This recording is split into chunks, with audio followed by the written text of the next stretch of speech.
எல்லாத்தையும் விட்டுட்டு மக்களுக்காக வந்திருக்கிற இந்த விஜய மக்கள் ஒரு நாளும் கைவிட மாட்டாங்க.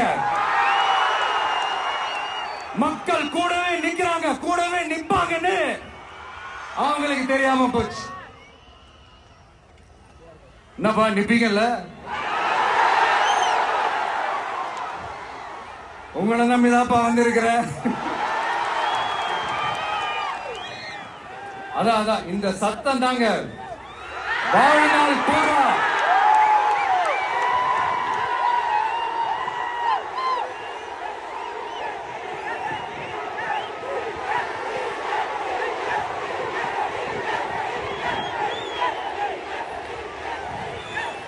வாழ்நாள் பூரா உங்களுக்கு நன்றியோடவே இருப்பேன்.